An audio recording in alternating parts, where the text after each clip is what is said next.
Vamos a llevar un mensaje que se llama Tú eres la respuesta.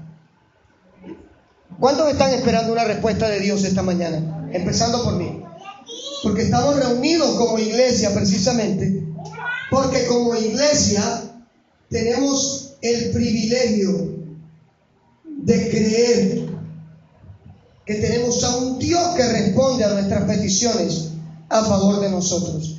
Y cuando nos reunimos como iglesia, cuando somos convocados por el Espíritu Santo, en primer lugar es precisamente para que el Espíritu Santo nos dé la convicción de que ese Dios de respuestas se va a manifestar a favor de nosotros.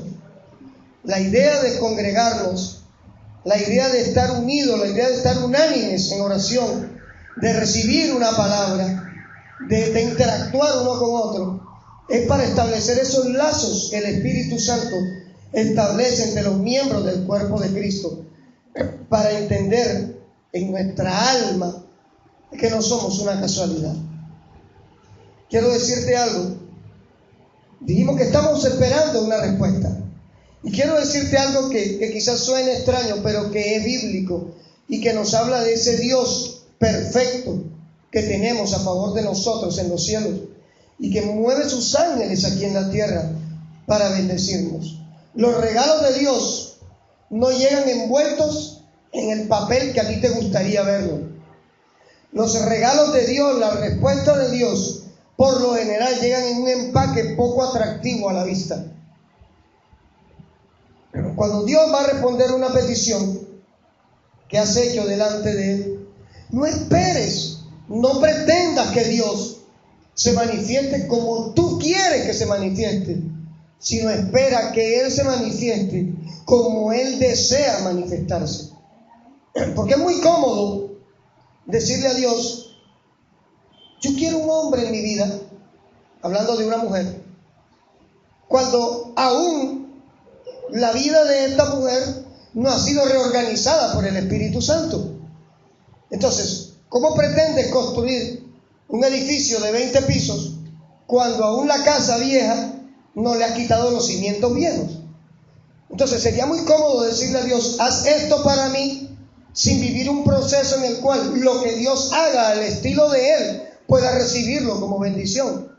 Dios hace como Él quiere, eso es real.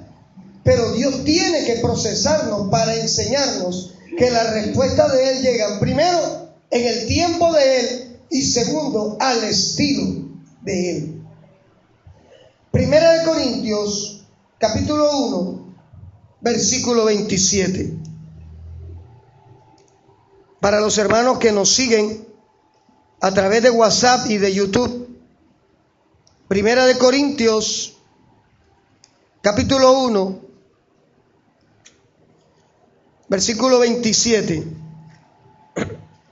y versículo 28. ¿Ya lo tenemos?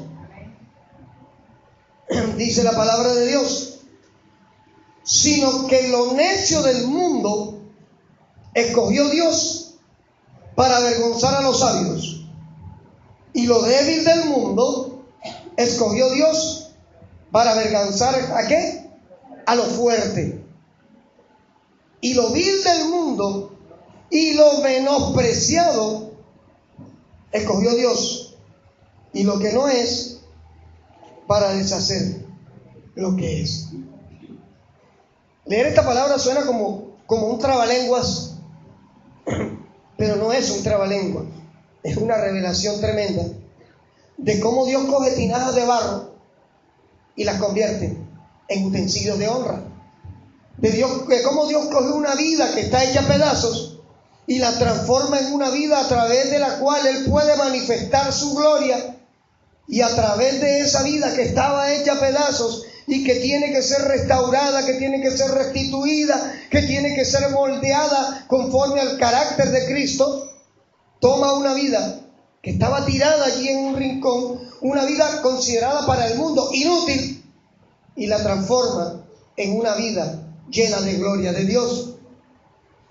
El mundo, cuando Pablo habla aquí a la iglesia de Corintios, el mundo está hablando precisamente de cómo el mundo juzga por la apariencia, El mundo juzga por lo externo. Es allí porque la iglesia de Cristo, la iglesia bíblica de Cristo, en vez de procurar adornar las cuatro paredes y llevar una vida externa aparentemente de santidad, tiene que preocuparse más bien, si la palabra preocupación cabe en el vocabulario de nosotros, es por rendirse a los pies de Cristo para que Él haga su voluntad en nosotros. Porque de lo contrario estaríamos incurriendo en lo que es activismo, en lo que es el culto externo, en lo que es pretender mostrarnos como no somos.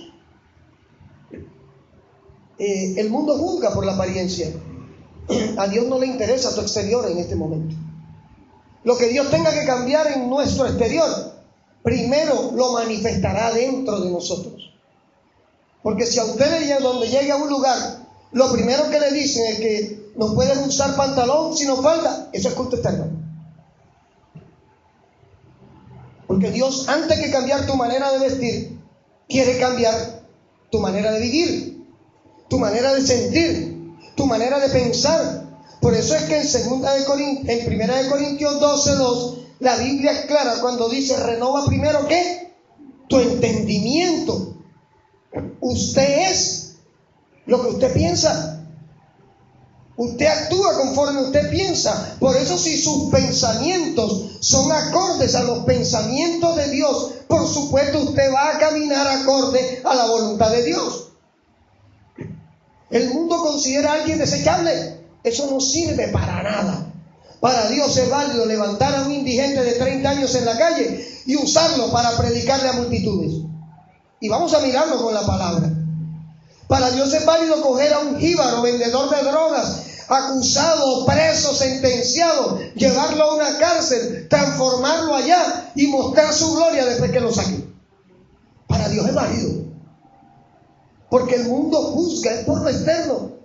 A las personas las rechazamos, el mundo juzga así. Las rechazamos por lo que aparentemente son, sin detenernos por un segundo a tratar de sentir como esa persona siente. Hay personas que están en el mundo postradas por falta de amor, por falta de perdón, por falta de un abrazo, por falta de una palabra a tiempo. Entonces, simplemente estigmatizamos a las personas y le decimos: prostituta no sirve, drogadicto no sirve, hijo rebelde no sirve, hija rebelde no sirve, jíbaro no sirve, brujo, basura. Y resulta que estamos viendo que el Espíritu Santo, a través de Pablo, dice en el versículo 28 de 1 Corintios 1 que lo vil del mundo y lo menospreciado escogió Dios, y lo que no es para deshacer lo que es. ¿Qué quiere decir esto? El concepto que la gente sin Cristo tiene de ser sabio es errado. La gente cree que sabiduría es ser inteligente, y sabio es aquel que actúa bajo la guía del Espíritu. Inteligente es aquel que actúa bajo la guía de su yo o de su ego. Entonces le pone rótulos a las personas y se considera sabio. Y en Santiago 3:14 dice la Biblia que la sabiduría del hombre sin Cristo es animal, es terrenal y es diabólica. Y entonces, ¿qué sucede?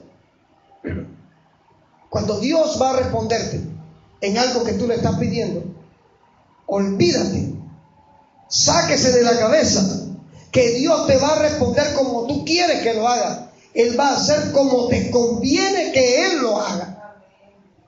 Porque si es al estilo tuyo, a los 15 días te aburre la respuesta de Dios, porque fue al estilo tuyo. Si es al estilo de Dios, todos los días vas a glorificar a Dios por lo que Él hizo.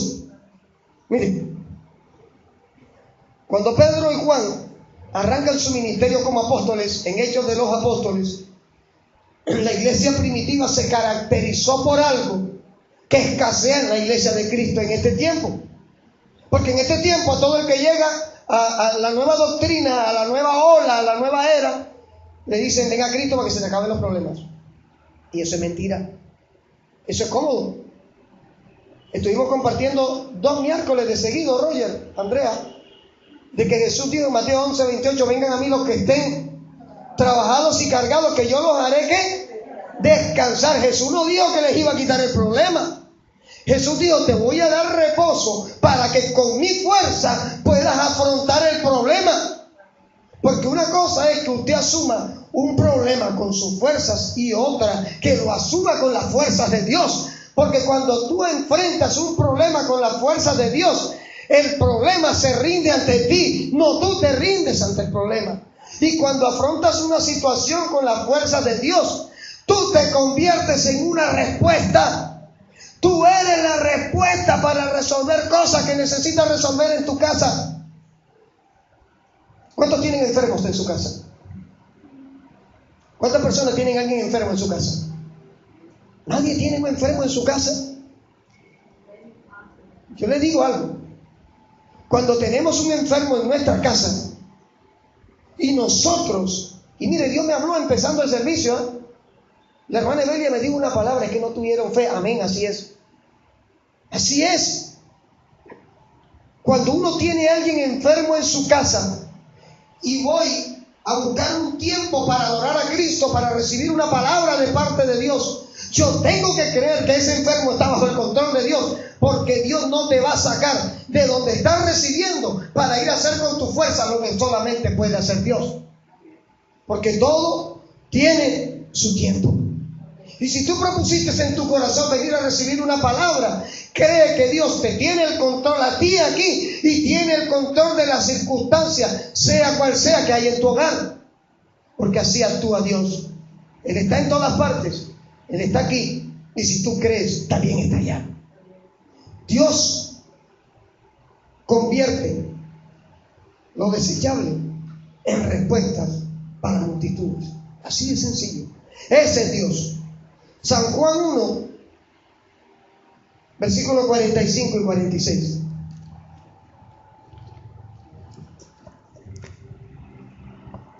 Este pasaje hasta ayer lo entendí, para que sepa usted. Lo había leído 1000 veces y ayer me quedé impactado. San Juan 1, versículo 45 y versículo 46. Felipe halló a Natanael y le dijo: hemos hallado a aquel de quien escribió Moisés en la ley, así como los profetas, a Jesús, el hijo de José de Nazaret. Y miren la respuesta de Natanael. Natanael le dijo: ¿de Nazaret puede salir algo bueno? Y Felipe le dijo: ven y ve. ¿Qué vio Felipe? Que tenía que convencer a Natanael de que fuera a ver. Natanael no sabía lo que estaba sucediendo. Resulta que Belén de Galilea está a 2 horas de Nazaret. Jesús viene de una zona, Galilea es una zona que era en ese momento estrictamente agricultura, artesanía y analfabetismo. ¿Cierto? Exactamente, eso era lo que se veía. Eso es un lugar de puros agricultores. Esos son puros campesinos. ¿Ya? Todo Galileo era visto por los estudiosos de la ley, por los fariseos, por la gente de renombre, de estatus en Israel. Eran vistos como campesinos analfabetas. Yo me quedé impactado cuando empecé a estudiar esto. Y por lo tanto era válido para Natanael creer que todo el que venía de Nazaret o de Galilea era un débil en la Torá. O sea, no tenía por qué conocer de la ley porque era un analfabeta, no sabía leer ni escribir, porque era campesino y era artesano. Pero resulta que cuando Dios está en un lugar, Dios sorprende. Dios hace cosas que nadie espera. Si usted mira en Mateo capítulo 13, vaya un momentico hacia atrás, versículo 54.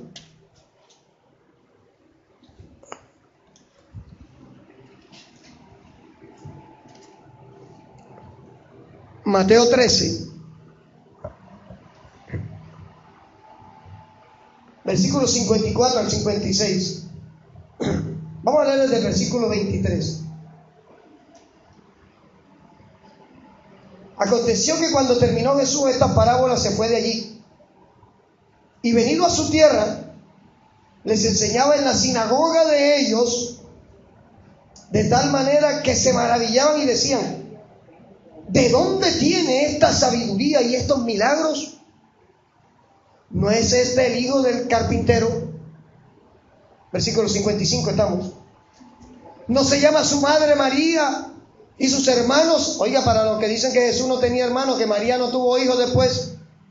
Y sus hermanos Jacobo, José, Simón y Judas. ¿No son todas estas sus hermanas con nosotros? ¿De dónde pues tiene todas estas cosas? Mira la confrontación que había en el corazón de los fariseos cuando viene este hombre para ellos rústico, hijo de un carpintero, por eso decíamos que era artesano, del campo, a venirle a enseñar a ellos que eran los estudiosos de la ley. Y al hablar con palabras inefables que venían solo del Espíritu, quedaron maravillados diciendo: ¿y esto qué fue? Aquel campesino tenido en poco, aquel hijo de un carpintero tenido en poco, aquel nacido en un establo, termina siendo rechazado por muchos, pero convirtiéndose en la respuesta de de multitudes. Así como Jesús, hombre, se convirtió en tu respuesta, así muchos de los que hemos sido rechazados, tenidos en poco, tenidos a un lado, tenidos en el olvido, puestos allá en un rincón, Dios nos ha escogido para hacer una respuesta. Y es tiempo de que usted se lo crea. Y no te estoy dando una prédica motivacional, te estoy hablando con la palabra. En Jesús, hombre, había algo diferente a todos los que estaban alrededor de él en la tierra en ese momento. ¿Qué sería? Jesús tenía algo que ningún hombre tenía en la tierra en ese momento. Siendo hombre, 100%. ¿Qué sería? Resulta, y vale la pena mirar esto, que en el Antiguo Testamento el Espíritu Santo se derramaba sobre el profeta, el sacerdote o sobre aquel que Dios escogía, nada más. Jesús en ese momento era el único portador del Espíritu Santo. He allí el motivo por el que Él le dice a sus discípulos allá en San Juan 17, les conviene que yo me vaya, porque cuando yo me vaya no los dejaré huérfanos, les enviaré otro consolador, el Paráclito, dice, el cual los guiará a toda verdad, el Espíritu Santo, dice, el Espíritu de verdad, el cual el mundo no puede recibir. Y es que el mundo no puede recibir al Espíritu Santo si primero no se rinde a Cristo. Algunos teólogos se atrevieron a decir, Oscar, no sé si lo habrás escuchado, que todo el mundo tiene el Espíritu Santo, todo el mundo nace con el Espíritu Santo, sino que simplemente cuando viene a Cristo se activa. Eso es herejía, eso es herético, eso no encaja, porque hay un proceso en el alma del ser humano cuando viene a Cristo, y es que el Espíritu Santo se fusiona, busca un espacio con el alma del hombre, y viene una restauración, viene un proceso allí, en medio del cual se gesta una nueva criatura en el alma de la persona que recibe a Cristo. Porque si el Espíritu Santo naciera con nosotros, entonces nacemos siendo ya nuevas criaturas, y eso es mentira. Vayamos a 1 de Samuel, capítulo 1, versículo 1 al 10. Antiguo Testamento. Después de Ruth, Primera de Samuel, capítulo 1, versículo 1 al 10. ¿Cuánto da gloria a Dios?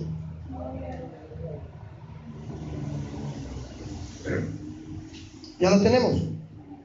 Mire lo que sucede aquí.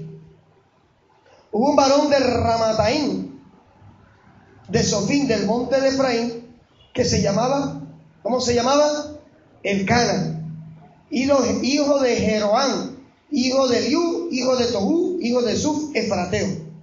Y tenía él 2 mujeres. Claro, eso era en aquel tiempo. El nombre de una era Ana y el de la otra Penina.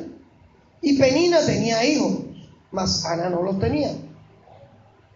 Y todos los años aquel varón subía de su ciudad para adorar y para ofrecer sacrificios a Jehová de los ejércitos en Silo, donde estaban 2 hijos de Eli, Ofni y Finees, sacerdotes de Jehová.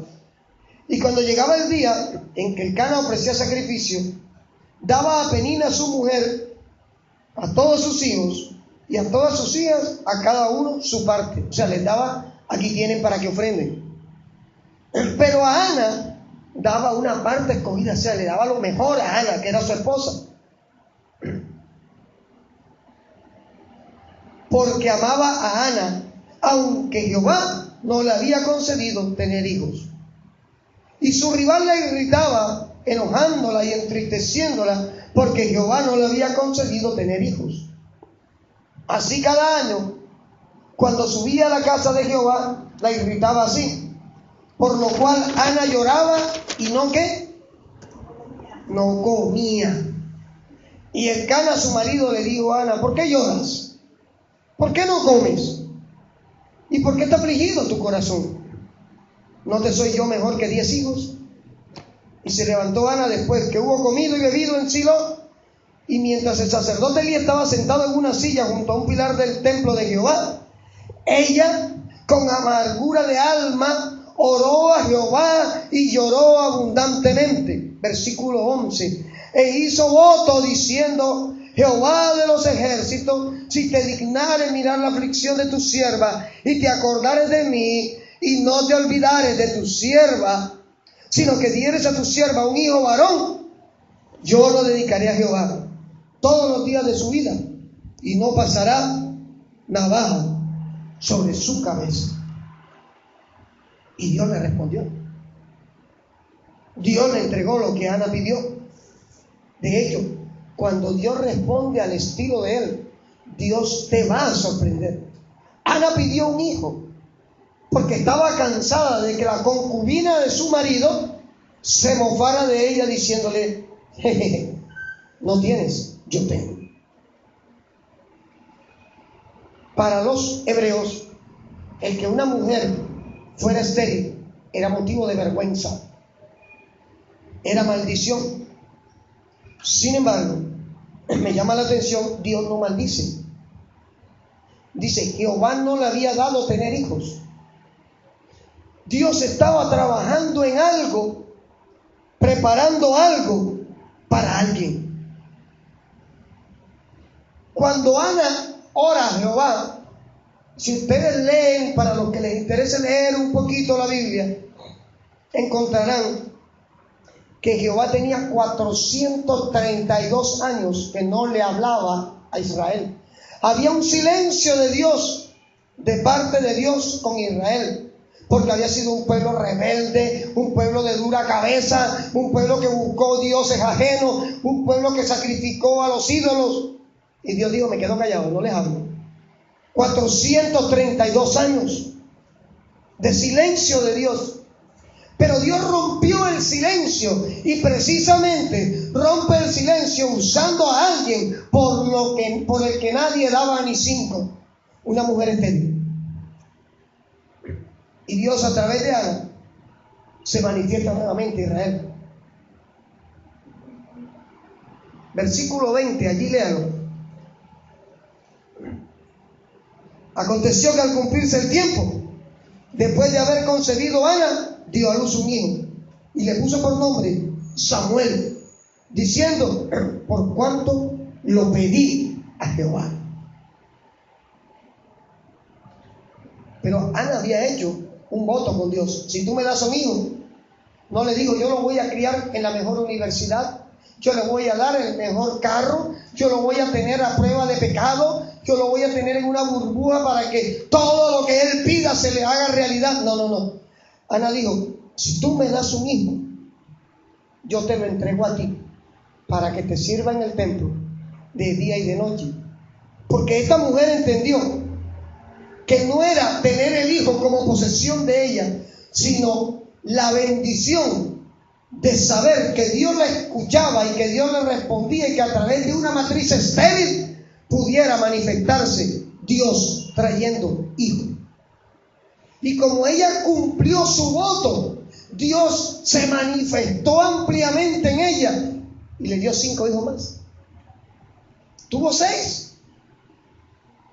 Porque cuando tú permites que Dios responda en tu vida al estilo de Él, Dios te va a sorprender. Porque Dios no hace como tú esperas que Él haga, Él hace como Él sabe que tiene que hacer, y Él sí sabe cómo hacer. Dios no necesita de que tú lo estés ayudando. Mira, a mí me entristece, porque es triste ver que a alguien usted le esté predicando y llevándole palabra y mostrándole con la Biblia que vale la pena esperar en Dios, y la persona prefiera seguir degradándose todos los días, creyendo que con su fuerza le puede mover la mano a Dios, o creyendo que es Dios, peor todavía. ¿Cuántas veces Dios no nos ha dado palabras para personas diciendo: no te metas por ahí? Ojo, que si te metes por ahí hay lágrimas para ti. Cuidado, que Dios viene mostrando que por ahí no es. Y no conforme con eso, Dios se lo pone cara a cara y le dice: no es.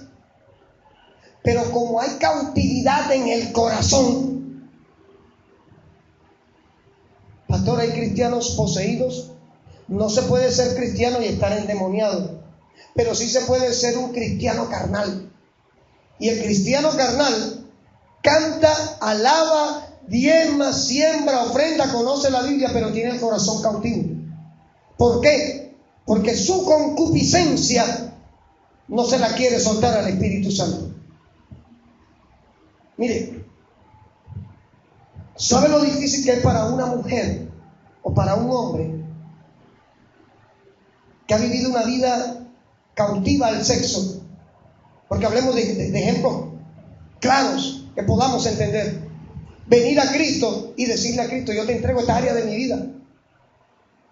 Nosotros conocemos el caso de un varón que duramos 11 años detrás de él, predicándole a Cristo, y él se consideraba cristiano. 11 años detrás de él, ven a Cristo, porque él no estaba en Cristo. Era el típico ejemplo de un cristiano carnal emocional. Y como el diablo sabe lo que le gusta al carnal, le pone lo que a la carne le gusta, porque así lo tiene dando vueltas en el desierto. Llegó un varón y le profetizó: esa que está allí es tu esposa. Y Dios no tiene agencias matrimoniales en el cielo. Dios no actúa de esa manera. Y si Dios te dijera a través del pastor: Germán, esa es tu esposa, te estaría confirmando lo que ya te digo a ti, ¿o no es así, Germán? Porque Dios no te va a poner a alguien que no le guste a tus ojos, ¿o sí? ¿Tú te imaginas que Dios te pusiera la gorda Fabiola al lado y te dijera: esa es tu esposa, Germán? Tú dirías: hay poder en Cristo, porque ella es casada. Poder en Cristo. Pero mientras el hombre o la mujer que cree que está en Cristo no entrega su concupiscencia, sigue cautivo. Está cautivo. Y no podemos hacer nada allí, porque tiene que salir del corazón de las personas, rendir su cautividad a Cristo. Usted sabe lo difícil que es. Vamos a hablar de algo práctico. para una joven que ha tenido su primera experiencia sexual, no había tenido marido y se consigue un crápula. ¿Usted sabe a qué me refiero con un crápula?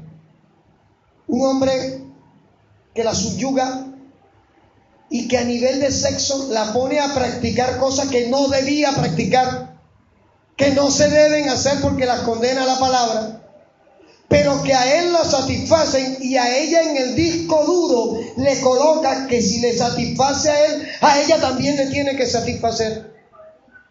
Y esa primera experiencia la convierte en un estilo de vida y viene a Cristo y le entrega áreas de su vida, pero esa no se la entrega a Cristo. ¿Sabe qué sucede allí?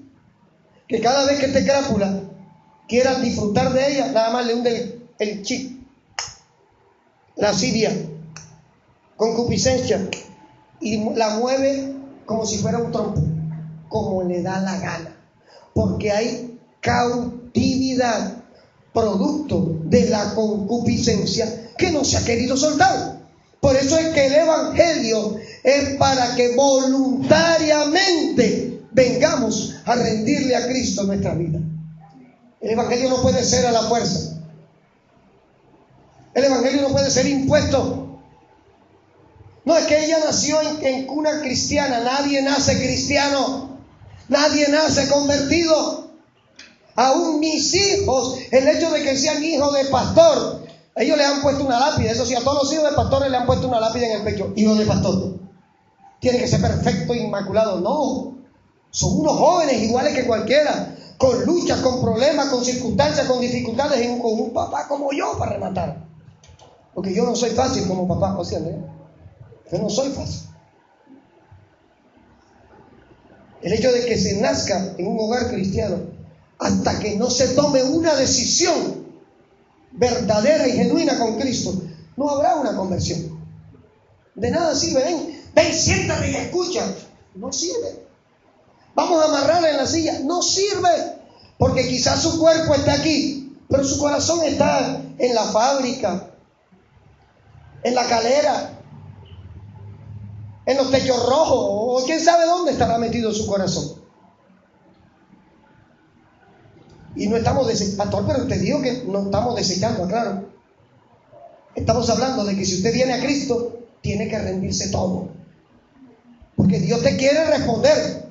El asunto es que no te puede responder como tú estás, porque terminarías dañando la respuesta de Dios.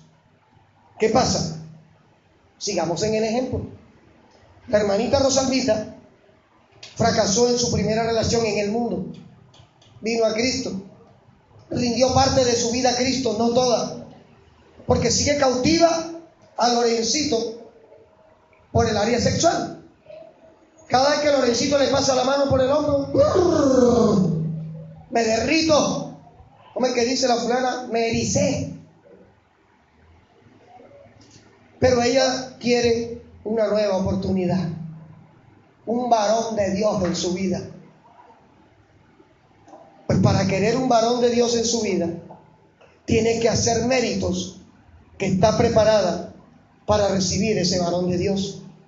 Porque si ese varón de Dios, ella lo conquista con sus estrategias humanas, termina dañando al varón de Dios, porque lo termina arrastrando a fornicar con ella. Porque la Biblia es clara: el hierro con hierro se afila, ¿cierto? Y el hombre con hombre también saca chispa. Carne con carne se enciende. Dios es un Dios de respuestas, pero espera que hayan corazones dispuestos a hacer respuestas. Tú eres la respuesta para la vida de alguien, pero mientras tu corazón no sea mudado totalmente, no podrás hacer nada, aunque lo quieras hacer. Tienes que tomar una decisión, y es: rindo mi vida totalmente a Cristo. Dios establece a través de una mujer estéril una gran respuesta para Israel. Pero note usted que Ana no se aferró a nada, sino simplemente reconoció primero que era estéril. Reconoció que necesitaba un milagro. Y reconoció que si el milagro se daba no era para aferrarse a él, sino para que le sirviera a Dios. Eso es digno de admirar. Y vale la pena ver cómo donde había esterilidad hubo fruto. Y qué tamaño de fruto.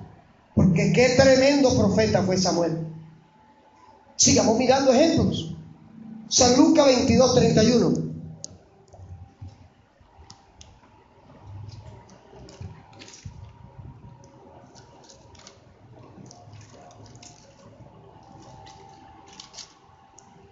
Lucas 22:31.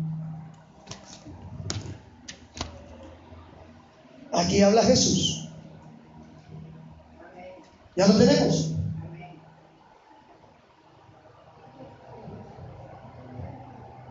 Dijo también el Señor: Simón, Simón, he aquí Satanás te ha pedido para zarandearte como a trigo.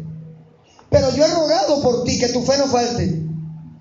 Y tú, una vez vuelto, confirma a tus hermanos. Él le dijo: Señor, dispuesto estoy a ir contigo no solo a la cárcel, sino también a la muerte. Una respuesta bastante carnal. Y él le dijo: Pedro, te digo que el gallo no cantará hoy antes que tú niegues 3 veces que me conoces. Mire lo que le dijo Jesús a Pedro. Yo le preguntaba anoche a mi esposa y a mi hija, de los discípulos de Jesús, ¿cuáles consideran ustedes que fue, aparte de Judas Iscariote, que fue el más changa, el más testarudo, el más cabezadura, el más emocional, el más carnal? ¿Cuál fue de todos? Pedro se la puso al Señor, pero de para arriba. Humanamente, Pedro tenía que estar en un rincón. Y fíjese que al Espíritu Santo le plació tomar a ese hombre carnal, tomar a ese hombre emocional y transformarlo en un vaso de oro. Porque Pedro negó al Señor 3 veces. Lo negó. Sin embargo, fíjense que a través de ese Pedro es que hay la revelación de que Jesús es el Cristo. En medio de la carnalidad de Pedro, Jesús estaba viendo que él era respuesta para mucha gente. Y se lo demuestro con la palabra. Vaya a Hechos capítulo 2.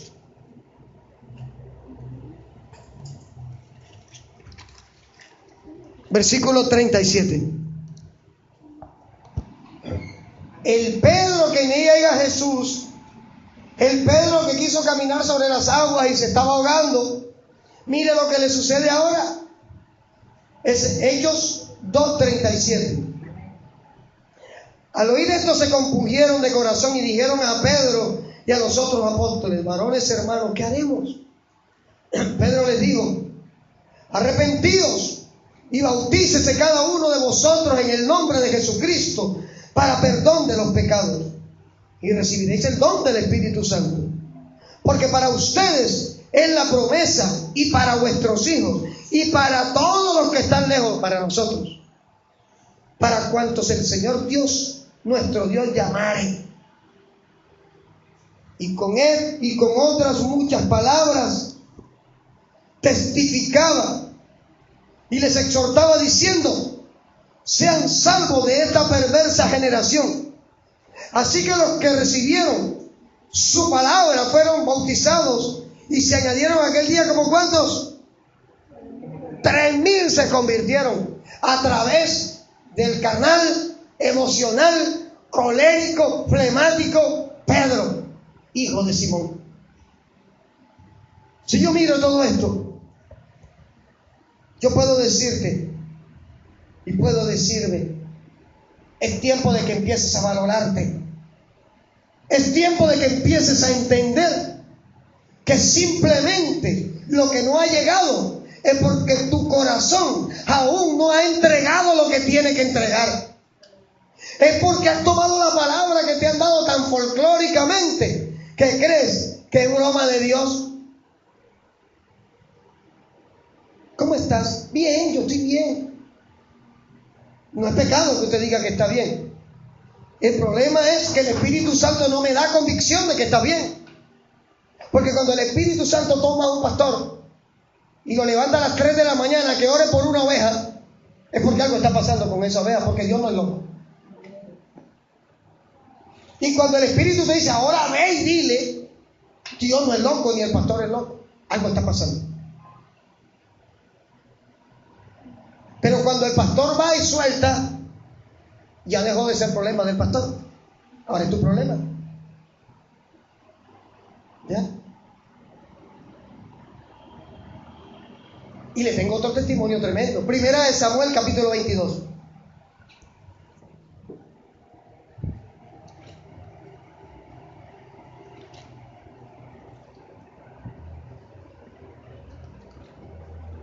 Primera de Samuel 22, versículos 1 y 2. Yéndose luego David de allí, huyó a la cueva de Adulam. Y cuando sus hermanos y toda la casa de su padre lo supieron, vinieron allí a él. Y se juntaron con él todos los que estaban, ¿qué? Afligidos. Y todos los que estaban, ¿qué? Endeudados. Y todos los que se hallaban, ¿qué? En amargura de espíritu. Y fue hecho jefe de ellos y tuvo consigo como 400 hombres. Mire lo que está pasando allí. Mire el panorama. David es rey ungido por Samuel. Rey reconocido por Dios y por los hombres. Sin embargo, todavía no era el momento de reinar en Israel. David tenía que ser procesado. David tenía que aprender a tener la sabiduría de Dios porque tenía el intelecto de él. Ahora necesitaba ser sabio al estilo de Dios. David tenía un temperamento muy fuerte, tanto así que un chiquitico de 1,65 arrancaba a los osos la quijada, peleaba con los leones para defender las ovejas, tenía un corazón indomable. Aparte de todo eso, si usted mira la historia de David, notará que David era tenido en poco porque era el menor de todos los hijos de Isaí.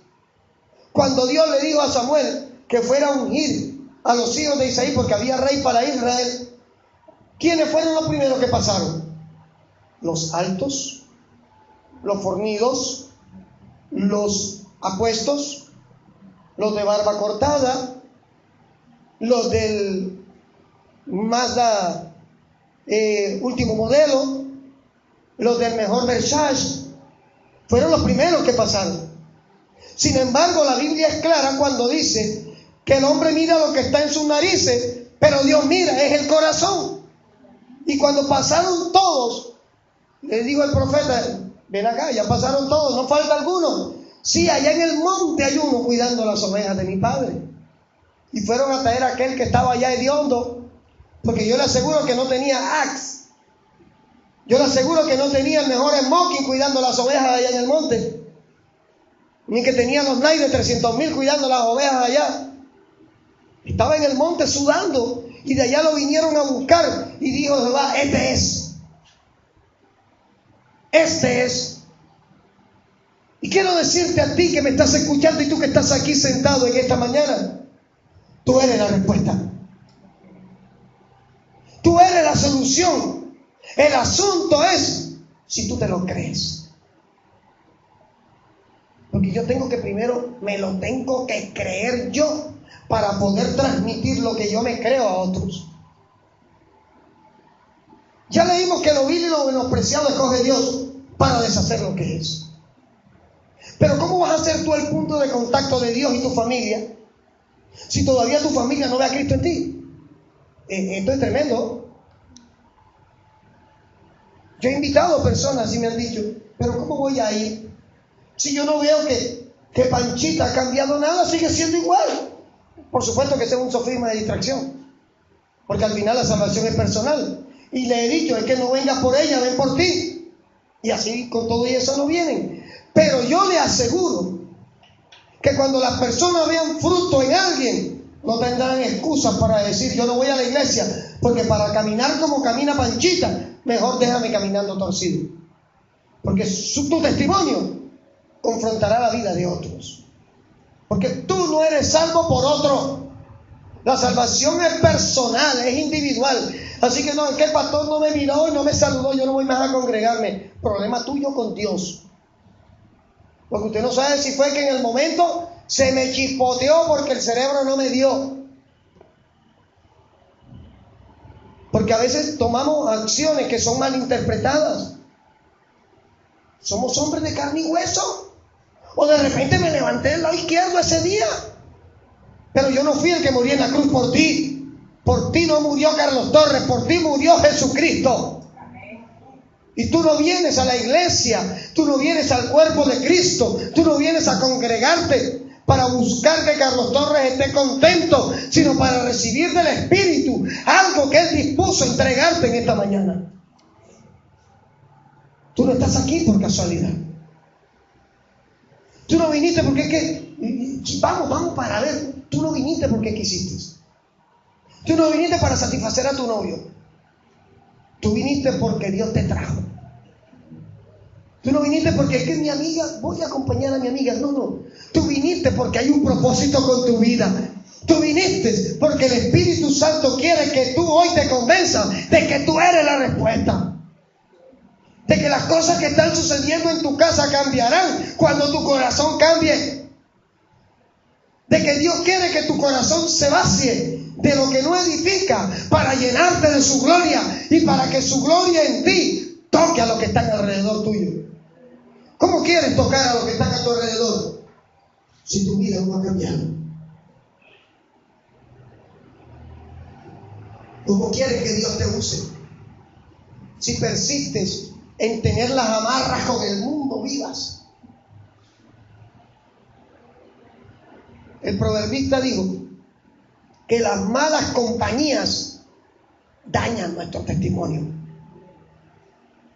No se trata de que yo deje de hablarle al vecino que es drogadicto, pero yo no hago nada con el vecino drogadicto hasta las 3 de la mañana en la esquina. Porque ¿qué van a decir? Volvió a las andadas el pastor. Y yo tengo un testimonio que guardar, no por el qué dirán, sino porque el Cristo que mora en mí se merece respeto. Yo tengo que predicar, pero ¿de qué me sirve perderme todo un día, desconectarme de mis hermanos en Cristo? Para irme de rumba al mundo, para alimentar mi ego, para que mi baja autoestima reciba halagos, palmaditas en el hombro, para en mi soledad en la noche volver a sentirme como Cenicienta. ¿De qué me sirve? ¿De qué te sirve? Y yo sé que el Espíritu Santo está hablando. Y eso es que yo tengo una baja autoestima porque es que, yo era y ahora no soy. ¿Cuál es el problema? Tú eres única. Tú eres único. Y eres lo que Dios ha dispuesto que eres. Y a Dios no le interesa lo que has perdido ni lo que has tenido que dejar atrás, porque es más grande lo que ha preparado delante de ti. Porque es que, mi corazón partido, eso suena como a canción, ¿no es una canción? Mi corazón hecho pedacitos, pues entrégaselo a Cristo. Que el pegante que él usa es más firme que Supercree. Que el pegante que él usa no deja huellas, no deja cicatrices. Deja de estar mirando hacia atrás cuando Dios ha preparado algo mejor adelante. Suelta la cautividad que tienes con el pasado. Cambia, da un cambio radical en tu vida. Propóntelo. Porque sin sacrificio no hay gloria. Si Jesús no padece dolor en la cruz, no es restituido en el tercer cielo. ¿Y quién te ha dicho a ti que tú estás exento de vivir sacrificios? Pastor, porque es que Jesús dijo más que sacrificio quiero, misericordia. Estaba hablando de las ofrendas. Pero si tú no te niegas, si tú no quebrantas tu yo, Si tú no reconoces que tu vida está mal delante de Dios, ¿cómo esperas que Dios restituya cosas en tu vida? Haga un ejercicio. Párese frente a un espejo y dígale al Espíritu Santo: muéstrame lo que estás viendo en mí. Y si va a llorar, llore. Pero es mejor que aceptes su verdad para que Dios te haga libre de la mentira. Porque mientras el mundo y mientras el pasado maneje tu vida de hoy, olvídate de un mejor futuro. No hay futuro mientras no sueltes tu pasado. Isaías 43:18 lo dice: no traigas a memoria las cosas antiguas, el pasado suéltalo. Y si te trajo malas experiencias, con más razón, deja de estarle dando tú esperanzas al pasado. Ay, es que en vista de que no ha llegado nadie, tendré que rebuscar en cuáles de lo del pasado. Olvídate. Mientras tú no des pasos de fe, y el primer paso de fe que tú tienes que dar es creer que tienes que caminar solo, que tienes que caminar sola, porque en el camino Dios te proveerá la compañía. ¿Acaso no le dijo a Abraham: sal de tu tierra y de tu parentela a la tierra que te mostraré? ¿Acaso Dios le dijo a Abraham: ves al banco tal, que allí hay tantos millones guardados? Ve a la tierra tal, que allí hay un título de propiedad para ti. No, Dios le dijo a un hombre de Ur de Caldea: sal de tu tierra, sal de tu parentela a la tierra que te mostraré. Y Abraham creyó, caminó, salió, y por eso hoy es padre de la fe. Creyó y le fue contado por justicia. Mientras tú no sueltes lo que te hace doler tu corazón, Dios no puede hacer nada nuevo en ti. ¿Cómo quieres que Dios te use? Y quiero decirte, tú eres la respuesta. Pero mientras no sueltes tu pasado, no puede ser respuesta para nadie. Porque te estás dañando a ti mismo y a ti misma. Lo que pasó ayer es historia. Lo que pasó hace un año es historia. Lo que pasó hace 3 años es historia. Lo que pasó hace 10 años es historia. Deja de mirar el pasado como una opción. Cierra ciclos y abre ciclos con Dios de tu mano. Es que yo tuve una mala experiencia, pastor.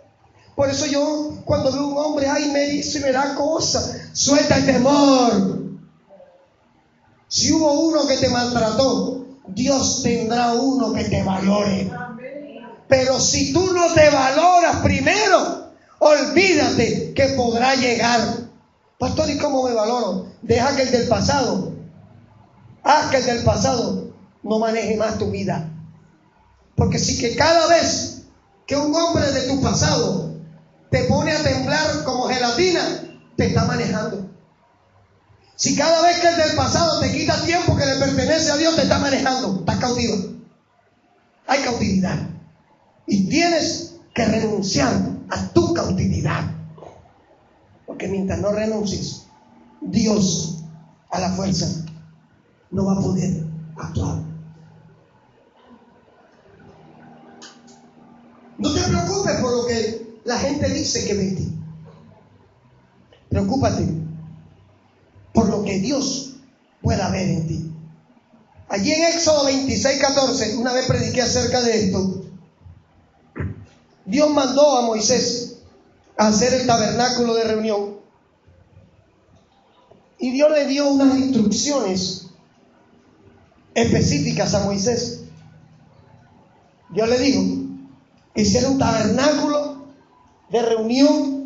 Todos los utensilios eran en oro por dentro y por fuera. Dios mandó que forraran el tabernáculo con pieles de carnero retorcidas, con trenzas de oro, teñidas de rojo. Pero Dios le dijo algo que suena extraño. Ahora fórralo con pieles de tejón. Y el tejón es un animal de 50 centímetros. Y hay que matar muchos tejones. Hediondo. Es una piel áspera, no vale 5 centavos. Pero eso tenía un propósito. Y es que para el mundo hablarle de Cristo es locura. Hombre, estos evangélicos locos ya vienen con su cuento. Ya vienen los aleluya a pregar aquí. No, hombre, ¿qué vamos a hacer? Porque el evangelio, visto desde afuera, es una piel de tejón. No es agradable. ¿Y sabes por qué tu corazón está cautivo? ¿Sabes por qué? Porque estás pensando tanto en lo que tienes que soltar que no has entendido lo que Dios te tiene para entregar. Suelta. ¿Cuántos están en Cristo aquí esta mañana? ¿Cuántos están en Cristo aquí? ¿Cuántas manos para ver cuántos están en Cristo? Sin miedo, sin timidez. No hay mal olor. Estar en Cristo implica atrevernos a soltar para poder recibir. Mire, es el tiempo de entender que Dios sabe lo que está haciendo. Terminamos con esto. Jeremías 29:11.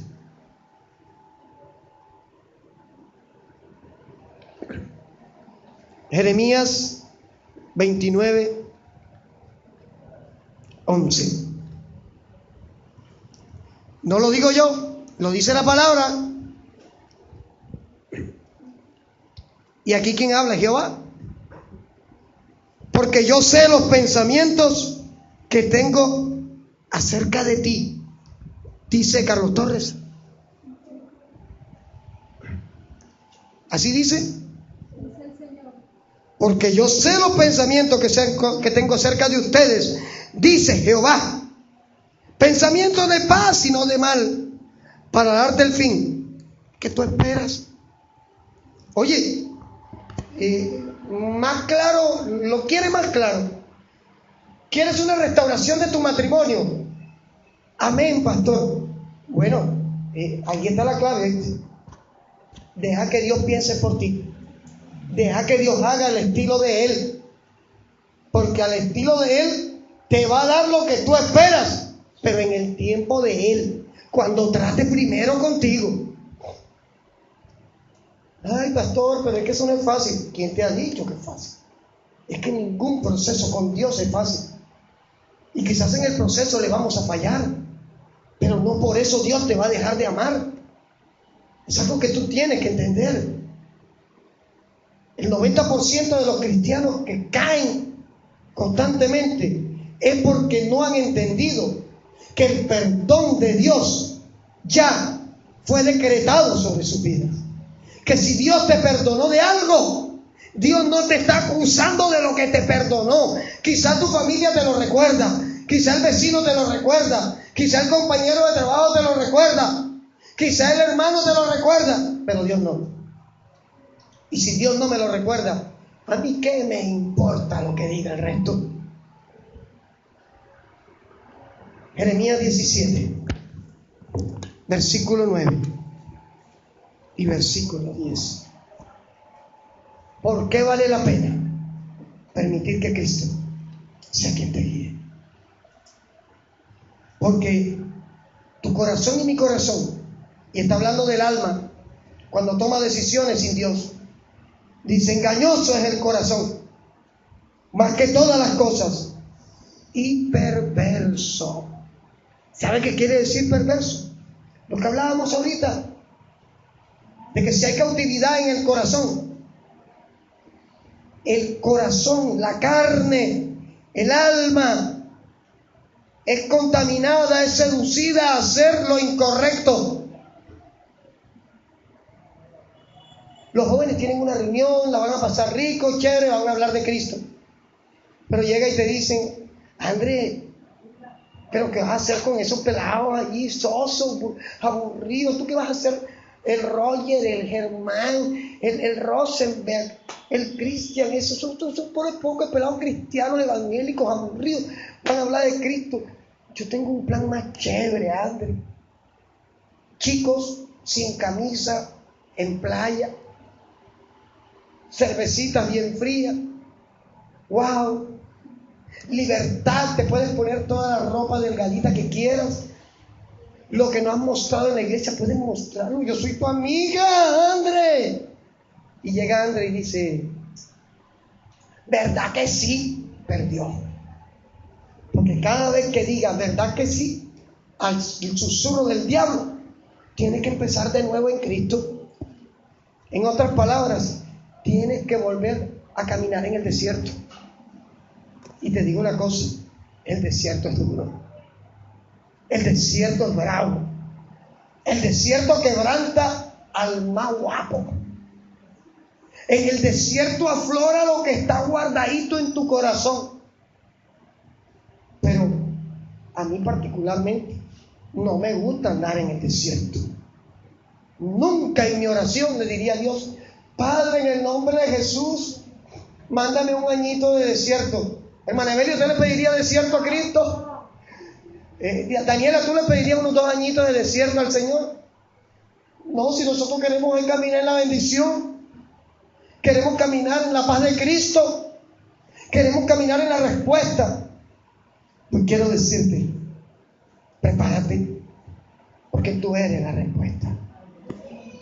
Y aunque el mundo te diga lo contrario, y aunque lo que veas en el espejo te diga lo contrario, y aunque el diablo te grite lo contrario, y aunque en tu trabajo te grita lo contrario, y aunque tu familia te grita lo contrario, si Dios cree que tú eres la respuesta, tú tienes que estar convencido de ello, porque así va a ser. Quiero invitarte, iglesia, a que te coloques sobre tus pies. Hermana Evelia, por favor. Ven acá, Gisela Villarreal. Hermana Evelia, quiero pedirle un favor. Usted tiene 3 hijas. Yo quiero que por favor ore por Gisela como si fuera su hija. Por favor, colabore, ¿sí? Vamos a orar, vamos a tomarnos de la mano todos aquí. Y vamos a permitirle al Espíritu Santo, tú que nos escuchas allí, a través de WhatsApp, a través de YouTube, tú eres la respuesta que tu familia está necesitando. Andrea, necesito que ministres, por favor. Padre, en el nombre de Jesús, aquí estamos, Dios.